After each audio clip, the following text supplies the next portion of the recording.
जय भीम, नमो बुद्धाय। मैं Bhimrao Lonara IBM TV news और नेशनल मीडिया न्यूज़ में मैं आपका स्वागत करता हूँ। इस वक्त मैं पटना के गर्दनी बाग इलाके में हूँ और यहाँ पर महाबोधि महाविहार मुक्ति के लिए एक आंदोलन किया जा रहा है। उस आंदोलन में मैं बताना चाहूँगा का जेल से रिहा होने के बाद विनयाचार्य जी यहाँ पर इस आंदोलन में शामिल हुए।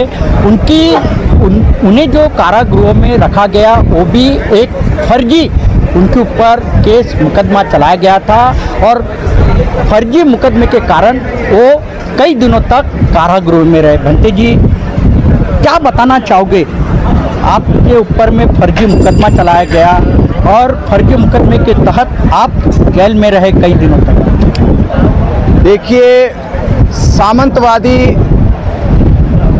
वो जानता है कि जिनकी रगों में तथागत बुद्ध के विचारों का, बाबा साहब डॉक्टर अंबेडकर जी के विचारों का जो बल है, उसे या तो मारा जा सकता है या जेल में भेजा जा सकता है। उसे डराया नहीं जा सकता, उसे खरीदा नहीं जा सकता, उसे भगाया नहीं जा सकता, उसे किसी भी प्रकार का प्रलोभन दिया नहीं जा सकता। और मुझे लगता है उन सामंतवादियों ने ये सोचकर कि अगर इनको जेल भेज दिया गया तो वो अपनी मंशा में सफल हो जाएंगे, इसके तहत उन्होंने आंदोलन को ख़त्म करने के लिए पूरा षड्यंत्र, ये पूरा का चक्रव्यूह बनाया और हमारे नकली आंदोलनकारियों के सहयोग से वो षड्यंत्र उनका सफल हुआ। पर मुझे खुशी इस बात की हुई कि चले थे अपनी चाल, वो चले थे कौवे की चाल, चलते चलते अपनी भी भूल गए। तो आज ये हाल हो गया कि सरकार ने जो चाल चली थी वो उल्टी पड़ गई उन पे। वो धरना तो खत्म कर पाए पर आंदोलन देश भर में खड़ा हो गया। ये आंदोलन, मुझे तो लगता था कि केवल हम अब नीतीश सरकार को चैलेंज करेंगे, अब तो ये लगने लगा कि अब पूरा देश का बौद्ध समाज नीतीश कुमार की सहयोगी सरकार भाजपा को भी चैलेंज करेगी और इसी चुनाव में ये दिखाएगी किस तरह से बनते विनयाचार्य पर फर्जी मुकदमे लगाकर तुमने 68 दिन जेल में रखा, जमानत होने नहीं दी गई, जेल जज पर प्रेशर बनाया, दबाव बनाया गया कि बेल मत दो, जमानत मत दो। कितने दिन जेल में रहे आप? मुझे 68 दिन जेल में रखा गया फर्जी मुकदमों में। जिन मुकदमों में सप्ताह या 2 सप्ताह में बेल हो जाती है, उन मुकदमों में 68 दिन जेल में रहना पड़ा। कौन कौन सा मुकदमा लगा था आप पे? हत्या के प्रयास का, हत्या का प्रयास का मुकदमा लगाया गया।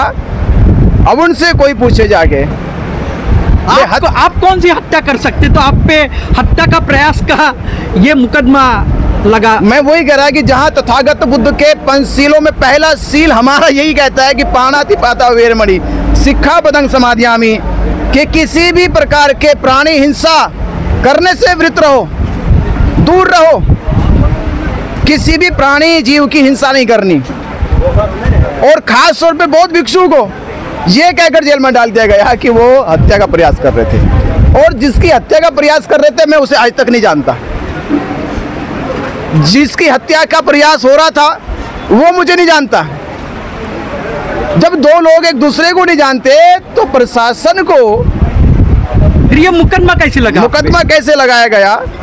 तो पता चला कि ये हत्या का जिसने मुकदमा डाला वो आप उसे नहीं पहचानते और मैं फिर भी ये मुकदमा लगाया गया। ये मुकदमा इसलिए लगा कि मैं समझ गया हत्या का प्रयास नहीं था, ये झूठ का खात्मा होने वाला था।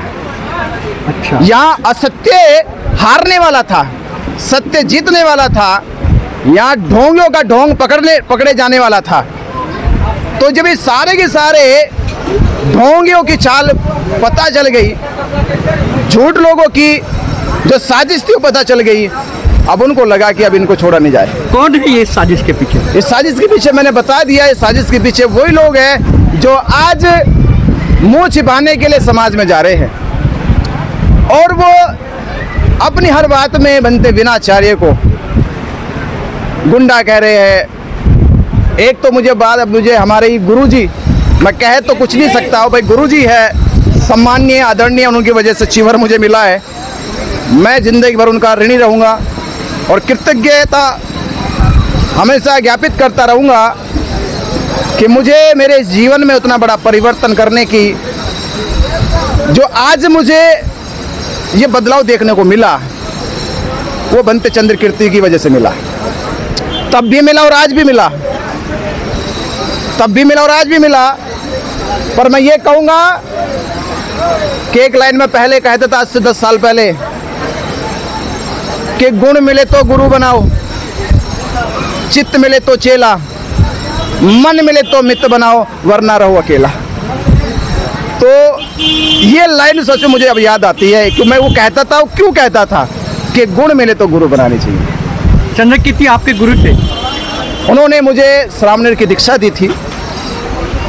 उनकी दीक्षा की बदौलत आज मैं यहाँ हूँ,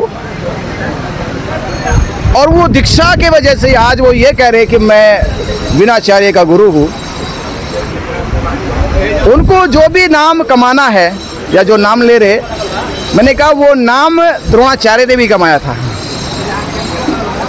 एकलव्य को जब अर्जुन और एकलव्य को अर्जुन और अर्जुन के भाई लोग उनकी धनुर्विद्या में उन्हें परास्त नहीं कर सके, हरा नहीं सके, तो फर्जी तरीके से द्रोणाचार्य को लाया गया, झूठा गुरु साबित किया गया और द्रोणाचार्य का अंगूठा काट लिया गया। तो ये होती है किसी की भावनात्मक हत्या कर देना। अब वैसे गैंग को भी लगा कि विनाचार्य रुक नहीं रहा है। आपकी भी भावनात्मक हत्या हुई है। हाँ, भावनात्मक हत्या तो मेरी भावनात्मक हत्या की जा रही है कि ऐसे तो नहीं भाई, पुलिस से नहीं रुक रहे, पुलिस के जेल जाने के बाद भी देखो। आप कारागृह में रहे इतने दिन, 68 दिन रहे, और 68 दिन जब कारागृह में रहे तो कैसी वातावरण था? कारागृह का जो वातावरण है वो तो बड़ा नकारात्मक है। तो जेलर मुझसे कहता है कि भंते जी यही बताइए, जेल में आने के बाद लोग निराश, उदास, हताश हो जाते हैं, आपके चेहरे पे ऐसा लगता क्यों नहीं? मैं वो अक्सर मुझे बिठाते थे, बात करते थे। तो मैंने एक चीज़ कहा कि तथागत बुद्ध ने हमें एक शिक्षा दी है कि जब दुनिया तुम्हारी ना सुन रही हो तो खुद की सुनना शुरू कर दो। तो मैं दुनिया को सुना के आया हूँ, अब मेरी कोई सुन नहीं रहा, अब मैं खुद से बात कर लेता हूँ और इसी बात में आनंद ले रहा हूँ। 68 दिन वैसे 68 दिन अपने से बात करता रहा, आनंद लेता रहा, स्वयं में अपने आप से बात अपने से बात करता रहा और समय बिताते रहा। और उसके बाद कुछ दिनों के बाद मुझे खबर आई कि मैं जो खुद से बात कर रहा हूँ, मेरी बात बाहर पहुँच रही है। पहुँचाने वाला कौन है? अब मुझे नहीं पता कौन है, पर पहुँच गई। तो ताकत बुद्ध की फिर बात समझ में आई कि मनोपुपगम्मा धम्मो मनोसिट्ठा मनोमया मनसा च पदुठेना। वो कहते हैं कि इंसान काम नहीं करता, आंख देखती नहीं है, कान सुनता नहीं है, जीवा स्वाद लेती नहीं है, नासिका गंध सूंघती नहीं है। तो लोगों ने कहा फिर ये कौन करता है? तो ताकत कहते हैं ये सब मन करता है ये सब मन का खेल है। बराबर मन ना रे, कान सुनेगा नहीं, आंख देखेगी नहीं। तो मुझे समझ में आ गया ये जो बाहर संदेश ले जाने वाला तो मन था, और मन की कोई जेल नहीं होती। अभी समय का भी अभाव है भंते जी, मुझे ये बताइए, अभी महाबोधि महाविहार का जो आंदोलन है, अब आप रिहा हो चुके हो, अब इस आंदोलन को और गति आना चाहिए, किस प्रकार से रणनीति बनी है? रणनीति आज हो गया है, अब रणनीति तैयार है, पूरे देश में जा रहे हैं। यह आगाज पटना से हुआ है, बस पाटलिपुत्र से हुआ है, क्योंकि जिस विरासत को हम बचा रहे हैं उस नींव की तैयारी पाटलिपुत्र से सम्राट अशोक ने की थी। हमें याद तारीख आने लगी ना, अब समझ में आने लगा कि उस वहाँ की नींव यहाँ बैठकर सम्राट अशोक ने रची थी कि बोध गया में जहाँ तथागत बुद्ध को ज्ञान की प्राप्ति हुई, वो बात सम्राट अशोक पाटलिपुत्र की गद्दी पे बैठ के सोच रहे थे और उन्होंने जाके वहाँ पे वो काम किया। तो हम फिर वापस वहीं उसी धरती पे आ गए जहाँ से सम्राट अशोक ने महाबोधि महाविहार को नींव और स्थापित करने की जो योजना बनाई थी, वो योजना फिर यहाँ 23 जुलाई को आज गर्दनी बाग में ये संकल्प लेके बनाई गई है कि धरना खत्म हुआ है, आंदोलन खत्म नहीं हुआ है। अब ये आंदोलन देश का जन आंदोलन बनेगा और इतनी ताकत से बनेगा कि अब पूरे देश का बौद्ध समाज, अम्बेडकरवादी समाज, बहुजन समाज इसी चुनाव में सरकारों को फैसला लेने पे मजबूर कर देगा। या तो ये सरकार फैसला लेगी या आने वाली सरकार फैसला लेगी। तो जेल से रिहा होने के बाद भंते विनाचार्य जी ने ये गर्दनी बाग जो पटना में है वहाँ पे बौद्ध उपासक उपासिकाओं को संबोधित किया। उन्होंने अपना कहानी भी बताई कि किस प्रकार से मुझे जेल में डाला गया, वो भी उन्होंने अपने भाषण में बताया।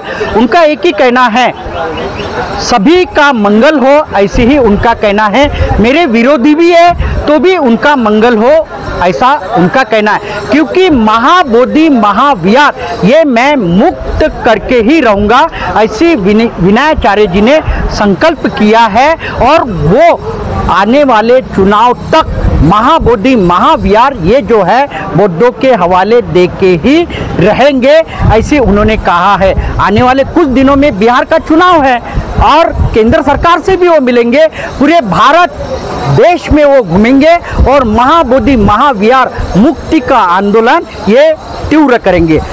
भंते जी आपका बहुत बहुत धन्यवाद, जो आपका मूल्यवान समय जो हमको दिया आपने। तो आप देखते रहिए IBM TV9 news, national media news. हमारे चैनल को लाइक कीजिए, सब्सक्राइब कीजिए, आइकॉन बेल बटन दबाना न भूले। धन्यवाद, नमस्कार, जय भीम, नमो बुद्धाय।